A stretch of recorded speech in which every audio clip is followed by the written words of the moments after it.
మామిడి ప్రియులారా మీకోసమే నోరూరించే పండును చూసి టెంప్ట్ అయ్యారో అనారోగ్యమే.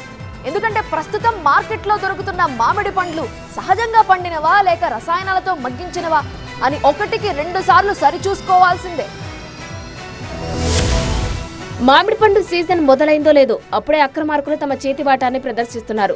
లాభాల కోసం ప్రజల ప్రాణాలతో చెలగాటమాడుతున్నారు. హైదరాబాద్ పాతబస్తీలో కృత్రిమంగా మామిడి పళ్లను మగ్గిస్తున్న ముఠా గుట్టును టాస్క్ ఫోర్స్ పోలీసులు రట్టు చేశారు. పాతబస్తీ మీర్ చౌక్ పోలీస్ స్టేషన్ పరిధిలోనే అహ్మద్ ఫ్రూట్ సెంటర్ గోదాం నుంచి నగరంలోని వివిధ ప్రాంతాలకు మామిడి పండ్లు సరఫరా అవుతుంటాయి. అయితే సహజంగా పండాల్సిన పండ్లను రసాయనాలతో మగ్గిస్తున్నారన్న పక్కా సమాచారంతో చార్మినార్ టాస్క్ ఫోర్స్ పోలీసులు మెరుపు దాడులు నిర్వహించారు.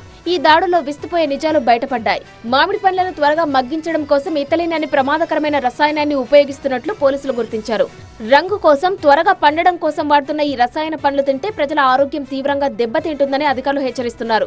ఈ సోదాల్లో భాగంగా గోదాంలో నిల్వ ఉంచిన 140 ట్రేల మామిడి పండ్లతో పాటు 2 కార్టన్ల ఇథిలిన్ ప్యాకెట్లను టాస్క్ ఫోర్స్ పోలీసులు స్వాధీనం చేసుకున్నారు. వీటిని అక్రమంగా మార్కెట్లోకి తరలించి విక్రయించేందుకు యజమాని పథకం వేశాడని విచారణలో తేలింది. ఈ ఘటనపై అహ్మద్ ఫ్రూట్ సెంటర్ యజమానిపై కేసు నమోదు చేసిన పోలీసులు గోదాంను సీజ్ చేశారు. పండ్లు కొనేటప్పుడు వినియోగదారులు అప్రమత్తంగా ఉండాలని అధికారులు సూచిస్తున్నారు.